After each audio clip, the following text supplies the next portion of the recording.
Welcome, Kate. I'm so glad that we are finally on the phone together. Yeah, me too. So let's start with for the people who aren't familiar with Ayurveda, what's a basic description of Ayurveda? The word breaks down into two parts. One is Ayur and the other is Veda. So Ayur comes from the root Ayus and it means life. And Veda is the study of. So to me it's a studied and sort of practical experiential knowing of like who we are. Like what is this life? Like what is this body? What is this planet? And how do we optimize our body and really our relationship with our planet. I love that. And it comes from India, like with yoga. It comes from that same tradition. It's some people like to say that Ayurveda and yoga are different sides of the same coin. So you can't really like be holding the yoga coin and not eventually flip it over and find out the diet and the lifestyle and the bigger philosophy that is on the backside of yoga. Right. How did you come to Ayurveda? I came through a basically like a global environmental sort of political activism route. It's a very different route. Most people come through the wellness route. But for me, I was working in global warming politics from my teen years through my early adulthood, and I got to a point where I was really frustrated with human consciousness. I was really frustrated that like humans weren't consciously taking care of their planet like it was their body, and I just didn't get why that was such a block. I was working in Washington, D.C. for an international institute that was working with renewable energy, energy conservation, working on a lot of different issues of just like how do we really curb global warming, and this was back in the mid 90s, and I just just didn't understand why most people didn't consider the planet their body, and so I decided to really look into like which system best understood the planet as the body, and that's where I ran into Ayurveda, and so I decided to really basically like fully commit myself to learning everything I could about Ayurveda, and I did that for like the next about 10 years, and I wasn't disappointed. There was a lot to learn. Well, it's interesting to hear you describe that, because as soon as you say that, I think of that the Bible verse where Jesus says, "Love your neighbor as you love yourself."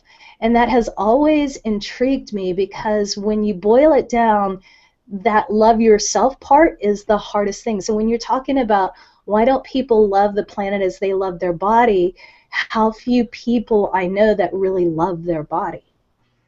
Right. Yeah, we're not taught how to do that in a very practical self-care daily habits approach as Westerners. I mean, we're really not. I notice I have a 7-year-old, and my kid's had an oil massage like most days of her life. And so she has a really different sense of touch and of how we care for our skin, our like outer envelope, and how to receive touch. Really, like and what touches is really nurturing, right? And so she has, like, for her, and this is just a very, very basic, very ancient Ayurvedic self-care practice. This is something you do with children so they learn the routine, and as soon as they become a little older, they do it for themselves, and it's something that then adults do basically every day, is they massage their exterior with oil, and oil is the physical manifestation of love. So if we look at a science like Ayurveda and a science like yoga, we see that there's a lot of more subtle ways of understanding who we are, right? There's the like the really physical, there's the pranic or energetic, there's the mental plane, there's the intuitive plane, and then there's like the bliss or divine plane, and then there's just like pure being. So these levels of knowing give us a lot more leeway for describing what's going on. So love is going to have really different manifestations in these different levels of being. And on the physical level, it's oil. It's like fat, basically, right? It's like fat does something that basically relaxes the system. When your body is burning fat instead of burning sugar, like if you're in fat metabolism instead of sugar metabolism, like you are at ease. That's a sign that you are at ease, that you're living in sync, because you're burning fat. Like fat and ease and love, they all go together. So when you rub oil on your body, you're reminding your entire nervous system that like ease, love, it's all good, right? And that starts to really settle your nervous system. It balances your endocrine system or your hormones. And it just really reminds you, it puts you into like right relationship with the universe. How do people do this massage? Because I know there's different oils for different doshas, but also I know for here, because I've tried to incorporate this practice, and one of the most difficult things is how flipping cold it is in Vermont. So doing it in the morning when it's really, really cold, I haven't had a successful integration of that into my practice. So what advice do you have? Yeah, I mean, with all the practices, I always really go to the most mundane, easy way to get the most, basically the most practical benefits of it. So, I think a lot of people go towards like information and complexity and then go to overwhelm. And I try to not do that. So when I look at it, it's like, well, I think at the most basic level, what's happening? So at the most basic level, you're taking your own hands and you're putting your own hands all over your whole body. And what does that do? Well, the hands are, there's just incredible amounts of information that the hands can pick up. Our hands are incredibly sensitive. They're also pretty durable. And so we can use our hands to actually like gather information from what's happening in our whole body. So do we even need oil to experience the love? No, not at all. The oil is just an external substance that's on that physical level, that physical plane. But there's the other four levels, right? There's the pranic, there's the mental, there's the mental, emotional, intuitive, bliss. You can get all those four levels dialed by just using your hands and giving yourself a super vigorous, like, a super vigorous, a super loving, a super gentle, like whatever you need. And if it's freezing, I would go with vigorous because it's going to generate a lot of heat. I would also stand in front of a heat source, whether that's like a propane heater or I have a pellet stove in Idaho, so I would just stand in front of my pellet stove and just like good idea. Do that. You can also use a dry brush. It's very great in the morning, stimulating, opening. But again, a dry brush is going to put a layer between your hands and your body, so you're not going to get as much information. You'll still get more connection. You'll get more whole body getting connected into like one organism as opposed to not doing it at all. But the hands are going to be the best thing.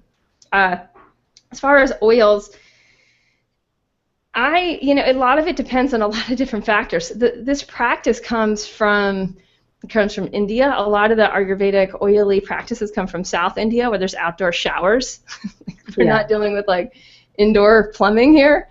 And so like ideally, like you'd give yourself an oil massage and then you just like really lightly rinse off.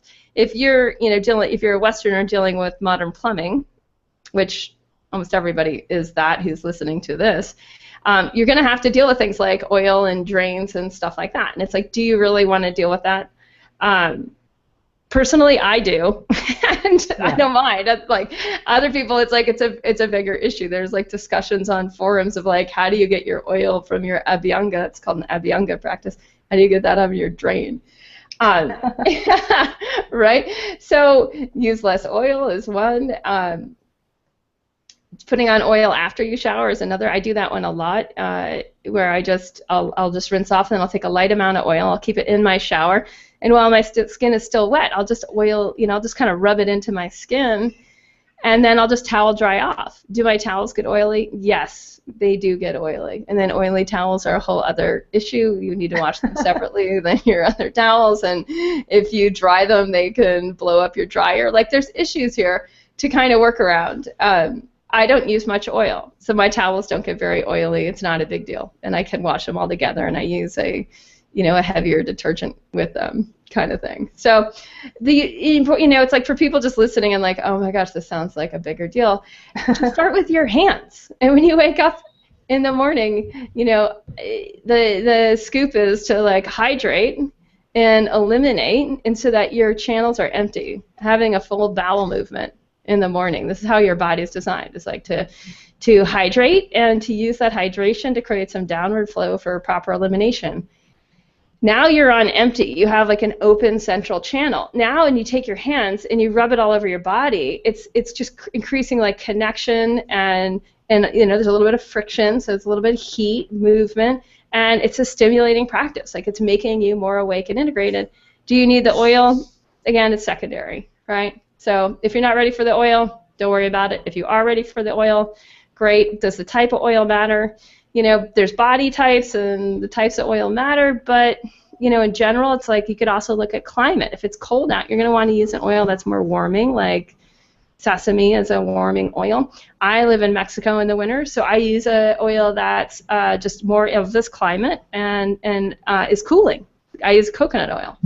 But again, if that's all secondary to the primary practice of using your hands to create connectivity with yourself.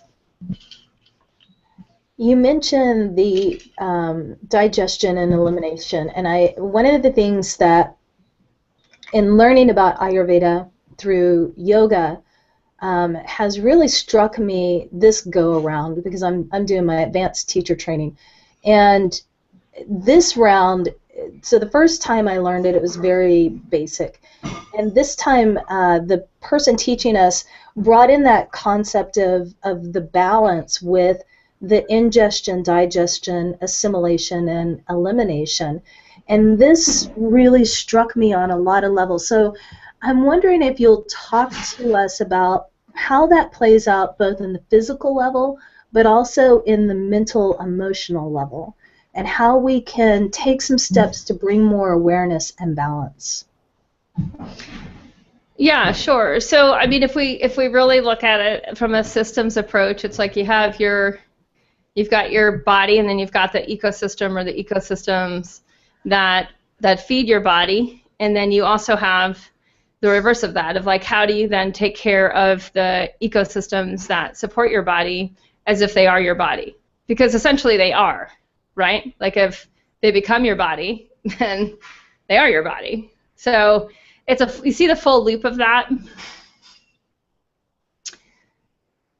Yes, I'm having to mute myself because I have bronchitis, so I keep coughing in between our questions, so I apologize for that. Yes, I do see what you're talking about. Okay, great. Yeah, so it's like when we start to even just get into right relationship there, because most of us, I think, are raised more as consumers, right, and less as like consumers / like producers, protectors. Like how do we actually start to like enhance the ecosystems from where our body's being sourced, where we're food sourcing ourselves.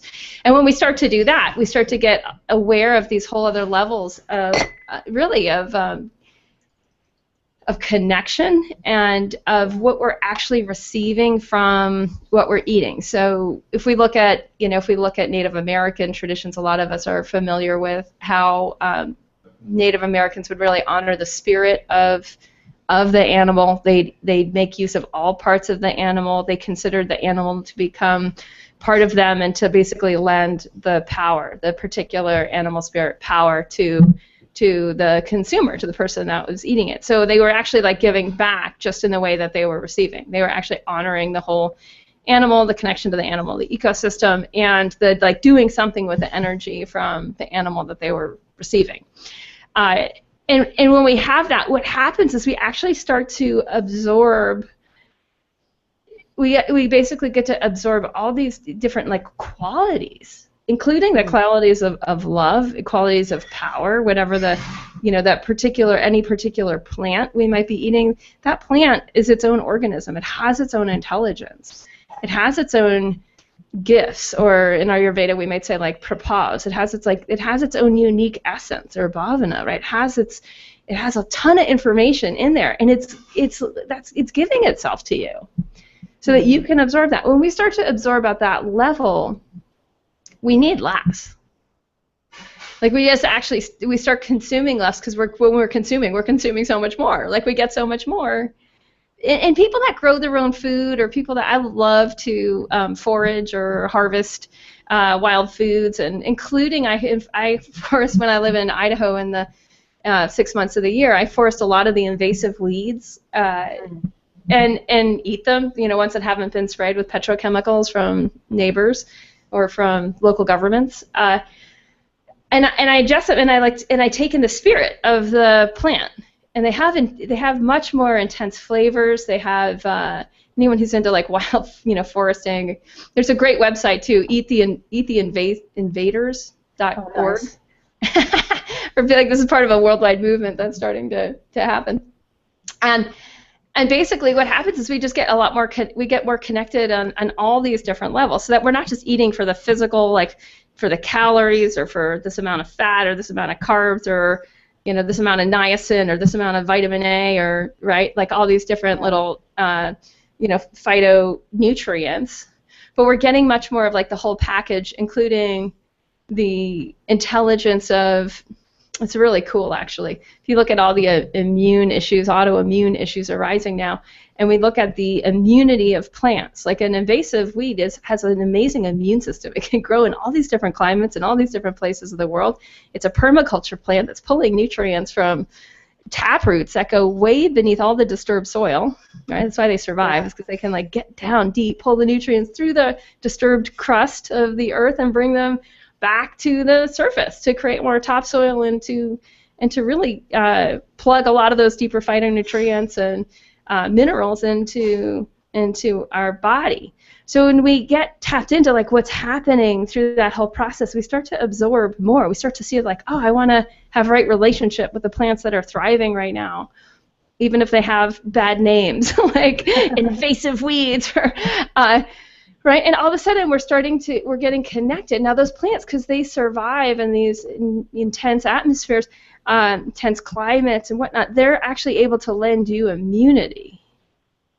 So then your susceptibility to immune issues and autoimmune issues is going to drop. It's going to go down because you're getting more of the immunity from your ecosystem that's not adulterated by petrochemicals.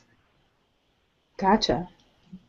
So that's on a really big picture level, right? Of just like being in right relationship with the plants and the animals that we're ingesting and starting to like shift our this is like big picture and it's subtle consciousness at the same time, like shifting our subtle consciousness around it. Yeah. So thinking about the invasive plants and taking those in, what would be something to eliminate for most people from the diet that would bring them more into balance? Well, it's just on the opposite side of that same scale, right? So the stuff that's like more awake, that's thriving, that's connected, that's petrochemically free, surviving in this like really, it's a sort of a bizarre, and I think this is a nice way of saying it, but it's sort of a bizarre time for plants on the planet, right? Like a lot of species are disappearing. Most people don't honor diversity in their own diet. A lot of people in more if we just look at like general human trends over time, people have less species in their diet now than ever in the past. Yeah. Right. And so we look at this, and then of the species that are in the diet, how many of those are genetically modified? So they're coming from a genetically modified seed, and then it's also like a homogenized seed, right? It's like that same seed is appearing in all these different foods. So it's the opposite of this plant spirit essence. It's the opposite of diversity of nutrients, right? And so to me, like the biggest thing is like, let's not worry about knocking stuff out, right? Like we've already knocked out enough. We've already eliminated enough, right? What can we add in? Because that's how nature works. Like nature doesn't work. If you look at like a seed. You say you have a coriander seed, a cilantro seed, and you plant that cilantro seed in your garden or on your counter for those who are urban, and you have it in a little pot. And you let that seed, you nurture that seed, and you give it love, and you make sure it gets sunlight and water and has good dirt. And if you let that seed go through its whole seed cycle, you're going to end up with more coriander seeds than you know what to do with. Right? So that one little seed is going to create 10,000 seeds. Like, that's the whole Tao Te Ching in a nutshell, right? Like, from the one comes the many. The many return to the one. So when we see oh, wow, nature loves abundance. So our nature is to love abundance, right? Like, we are naturally in tuning into our own nature. We are abundant. Like, that's who we are. So we don't have to worry so much about cutting this out and going into deprivation. Let's instead say, what can we add? When I make food, I often just look at colors. Like, what color can I add that will make this even more beautiful? And that's I love that. A really simple way of doing it. It's just looking at your diet and saying, is this colorful? Is this flavorful? What plant can I add that's going to make this pop? Is it a little bit of cilantro? Is it a little bit of basil? Is it do I have enough just spices, like fresh herb spices in my life or my garden?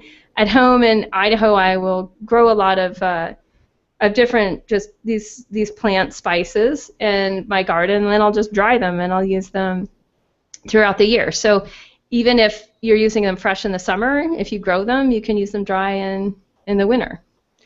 And that's just naturally living more in tune with the seasonal cycle. And again, then we're assimilating those nutrients on an annual cycle in really different phases of the plant. Oh, I like that. All right, I want to talk about a specific practice within Ayurveda, but I think we will probably need to give a brief definition or explanation of what it is first. Oil pulling. How do you do it, and what tricks do you have for doing it for the full amount of time that's recommended? Oh, okay, yeah. So oil pulling, and this is interesting actually. If anyone wants to know more about it, I think Dr. Claudia Welch did some great research on it. There's also, I have a podcast with the guy who wrote the book on it. If you go to yogahealer.com/podcasting and you type in oil pulling into the search window, or you just Google Yoga Healer oil pulling, it's going to pop right up, and you can listen to that full hour podcast interview about oil pulling. But Claudia Welch is Dr. Claudia Welch who's a good dear friend and colleague. She's like, this isn't really this ancient Ayurvedic practice. Like, if we go back in the text, it's not there, and I love that. So I'd like to clarify that too. That it's not really there until more modern. But I think that some of the ties with Ayurveda to it is Ayurveda is really clear that oil helps pull gunk and junk out of the system. Just like if you want to clean your bike chain and you get a rag and you put water on it, you're not gonna go very far. It's not gonna work, and you're just gonna end up with it'll actually harden the grease onto the bike chain. It's going to do the opposite of what you want it to do. Okay. And why is that? It's because grease is oil soluble. It's not water soluble. It's oil soluble. So if you put a bunch of olive oil on that same rag, or not that same one, let's use a dry rag and just put oil in it so there's no water around, and we rub that olive oily rag on our bike chain, we're going to pull off all sorts of goo and dirt and grime, and we're going to end up with a clean chain. That's how Ayurveda uses oil in the human body. As it's saying that, it's we're made of love, we've got a lot of fat, and even though our constitutions are, the same reflection of water as on planet Earth, we're actually living in an unctuous environment. Healthy skin has oil in it. A healthy tongue has a sheen to it. Water itself is not a clear reflection of our makeup. We are oily. And you can see this. People their eyes sparkle, their skin has luster, right? All of that has there's oil behind that. There's also love likes to spread, right? If you are in deprivation or disconnect, you actually contract. You experience the opposite of unctuousness, which is dryness, and that's a massive cause of disease, whether it's physically, mentally, emotionally. however you experience that, Yeah. right? And so the opposite is like this spread, right? This, and when we look at how oil likes to spread. So these are some of the qualities, understanding that our body has a natural oiliness that's healthy to it, that we want that, and the whole like good fat revolution that's happening is definitely tuned into understanding this. When you oil pull, you're using fat to extract the goo and the grime, just like you did with the olive oil on the rag in your bike chain. You're just using it to pull stuff out while lubricating, right? That's the beauty of cleaning your chain with an oily rag, is not only do you get a lot of that grime off, but your chain is left oily, which is how chains like to be. It's just like car engines, like they like oil. To keep, they like good, clean oil to keep them running smooth. Yeah. So with oil pulling, you're lubricating your, it's like you're lubricating your teeth, your gums, you're extracting grime from your teeth, your gums. If you have mucus, you'll probably find that you're actually going to be pulling a lot of mucus out of your sinuses, out of the back of your throat. And it's a lubrication practice. There's a lot of lubrication practices in Ayurveda. I have a worksheet, I think it's a cheat sheet, if you go to yogahealer.com and you click on tip sheets. We changed the name. The Canadians didn't like cheat sheets. They wanted it to be called tip sheets. I said, okay, that's fine. It's funny. They don't like cheating. And I'm like, but cheating is really just collaborative learning. Really right. The essence of it. And so whatever. I changed it for the Canadians. We're a global company, so, I'll take into account your cultural preferences. And so there's a cheat sheet there, a tip sheet, called Oil in Orifices. And it's basically showing you like how you can put oil in all of your different orifices. So in Ayurveda, we snort oil. We put oil in our ears. We put oil in our vagina. If our vagina is dry, we put oil in our anus. If we have malabsorption, or if we have like long-term constipation. There's an oil for every orifice. There's actually many oils for every orifice, and then we talked about in the beginning of this call just using the entire external envelope of your body and oiling it. Okay, so I know I'm going to go there, and I'm sure several of the listeners are going to be so curious they're going to have to go there. So I can't wait to read that. I have a couple of rapid-fire questions for you that are away from the Ayurveda, more just specific to you, Kate. Yeah, sure. What's the most courageously honest discussion you're avoiding having with yourself?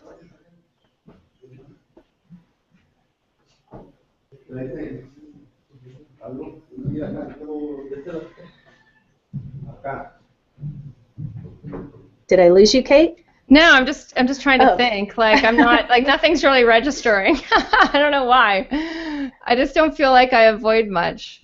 Oh, that's awesome. Yeah, I mean, for me, it's like I'm very action oriented, and I'm also quick to identify. Like with me and my living partners, which are my husband and my daughter, like we have a way of like quickly identifying like what's working and what's not working. So not much gets buried.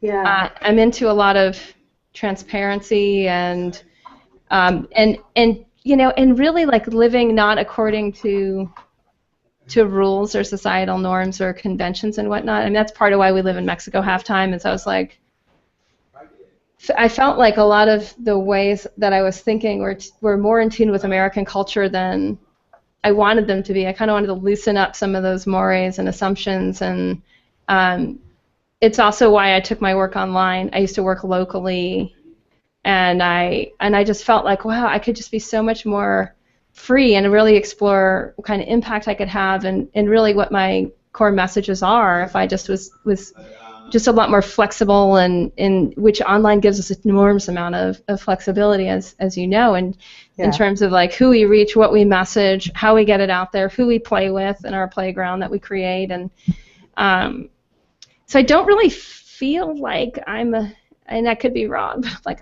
I don't know what conversation I'm avoiding. I don't see it. I think also there's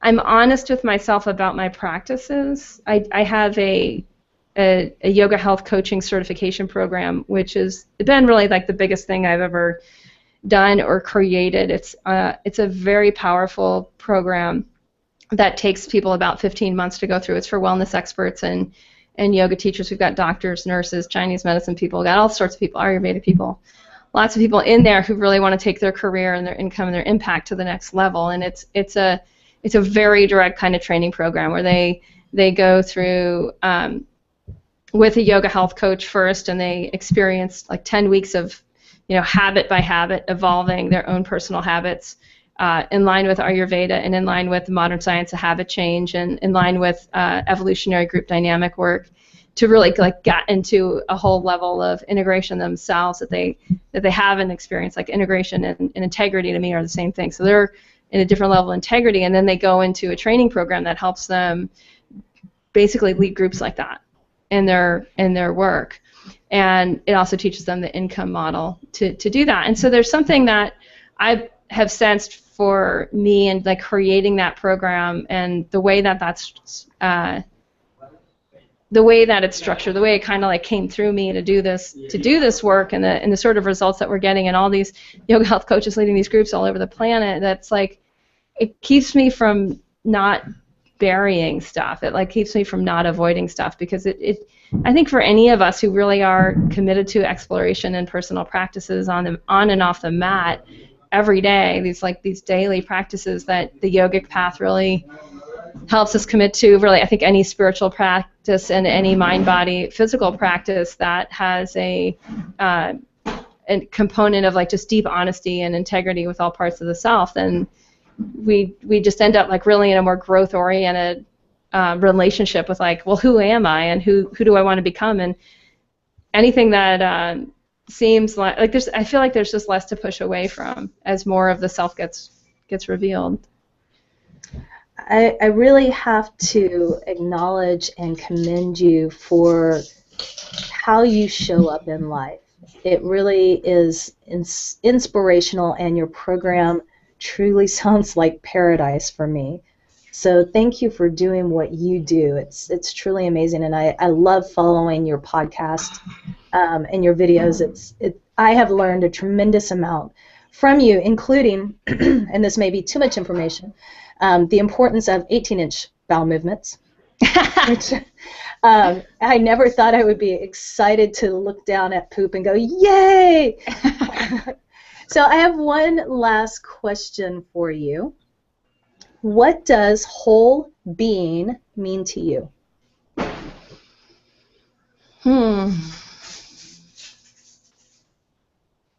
For me, it really just drops me right into the backdrop of who we all are.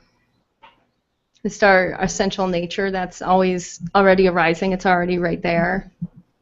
And it just, to me, whole being just plugs me right into that. Just the beingness, the timeless presence that we all are, that's, really is beyond time and beyond space. And when we drop into that, it's like, oh, right, it's so nourishing. It's got all we need. It's got that abundance. It's got the love. It's got that ease, right? That really reminds us, like, oh, right, this is who I am. This is the operating system that I need to live from. Lovely. Well, where other than yogahealer.com can people find you? Well, I have a number of sites. If people want to do a detox, I'd go to yogidetox.com and get the free recipe book and find out about the next live course. It's a big international community course that happens twice a year. It's very powerful. If people are more interested in career or professional stuff, I just go to yogahealer.com/career-design. And that's really it's a free training that's great for wellness experts. And for people who want to learn more about Ayurveda, go to yogahealer.com/Ayurveda-training. And there's a free 4-video training course to start with an awesome roadmap that really goes over a lot of the stuff that we talked about today. But you're going to get it on a deeper level because it's video. So you're going to see me on a whiteboard and showing the 5 bodies and connecting practices with that, and really showing you what's happening behind the scenes the more you integrate Ayurveda into your life. It is a very good video series. I've watched it. I enjoyed it quite a bit. Thank you. Awesome. Well, we will have all of those links in the show notes. Kate, it has been an absolute honor and pleasure to be able to interview you today. Thank you so much for your time. Yeah, you bet, Wendy. Thanks for having me. It's been a pleasure.